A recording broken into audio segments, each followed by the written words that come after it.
Welcome once again to Lehto's Law. Here's Steve Lehto. Adam sent me notes, and Steve, check out the story from New Mexico.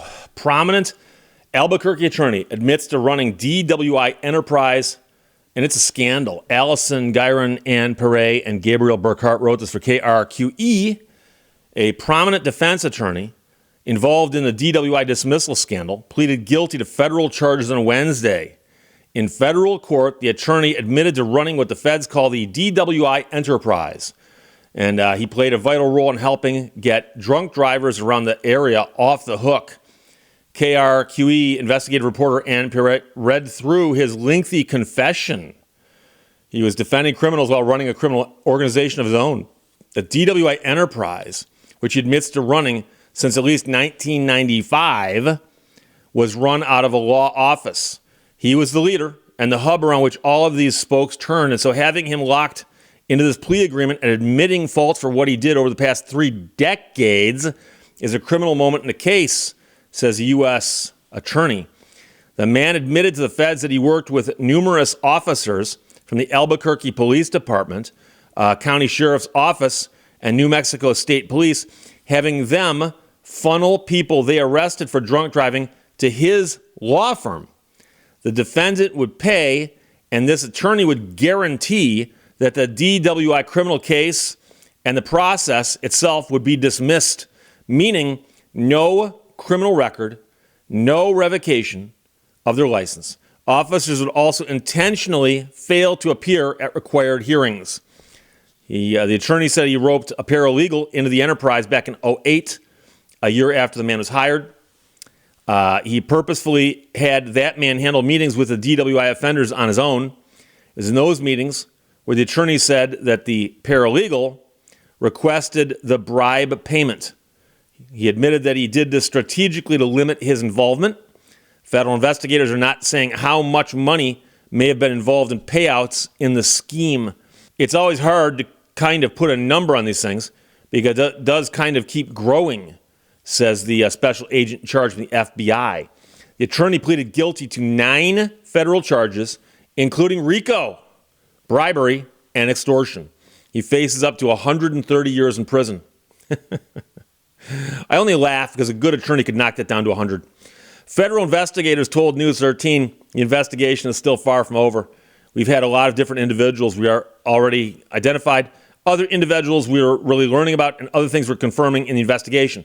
So as you can imagine, they get this guy, they got the paralegal. What about all the cops who were involved? So a former Albuquerque Police Department officer also pleaded guilty to 5 counts in federal court. He pleaded guilty to conspiracy, extortion, and bribery. He started working for Albuquerque in 2014 and joined the DWI unit in 2019. He resigned last August ahead of the internal affairs interview.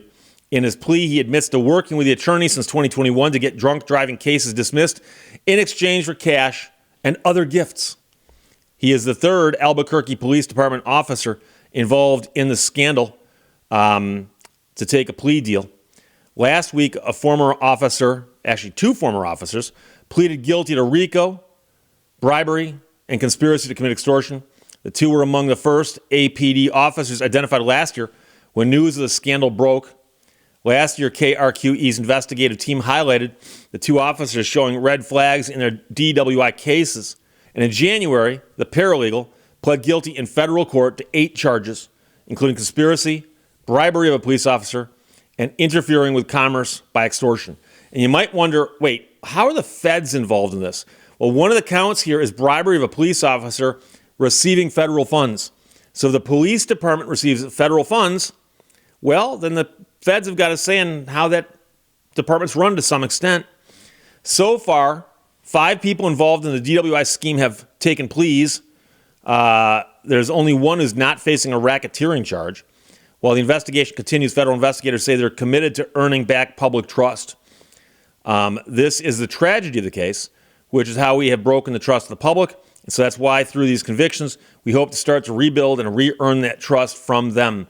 And, you know, it's a wild story because it involved so many people.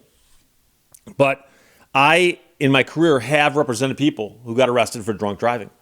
And so I've actually handled a lot of these cases, especially earlier in my career.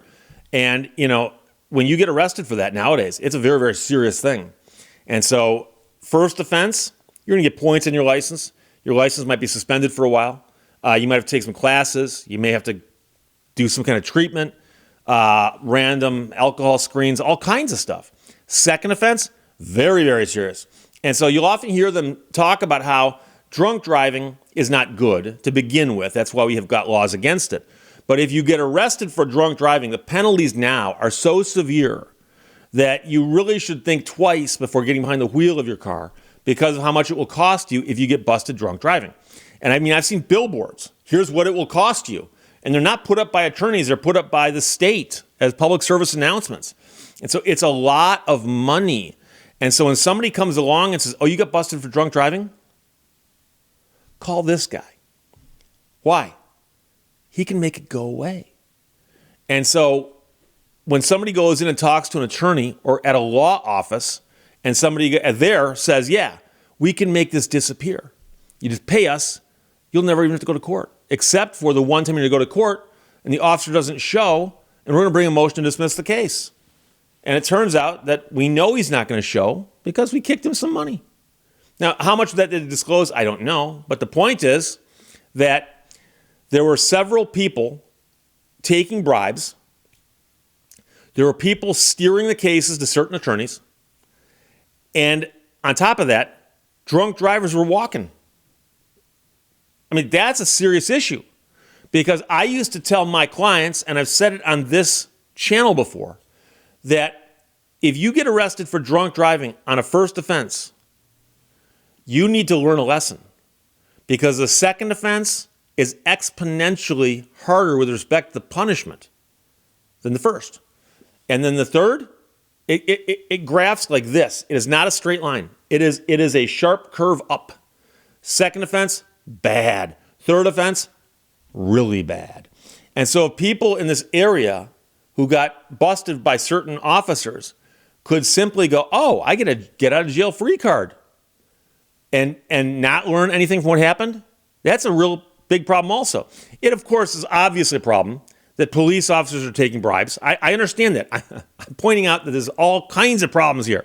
So you got police officers taking bribes and steering clients to defendants, to certain attorneys.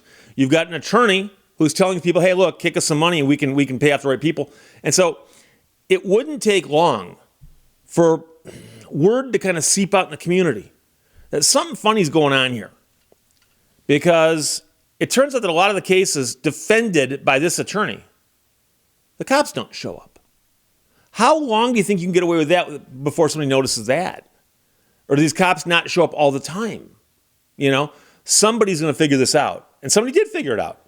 And so you got a bunch of people now who pled guilty in federal court to some very serious crimes, including RICO. And RICO is the organized crime statute. And you always hear people talk about it, but you don't often hear about convictions using it. And here you have an attorney busted for this. It's a crazy story. It illustrates, how a couple bad cops and a couple bad attorneys can make a whole lot of people look bad. And so they got to throw the book at him, throw it hard. So prominent Albuquerque attorney admits to running the DUI enterprise, which led to a scandal. Adam sent me that. Thank you very much. From KRQE, Allison Giron, Ann Perret, and Gabrielle Burkhart wrote that. Questions or comments? Put them below. Let's talk to you later. Bye-bye.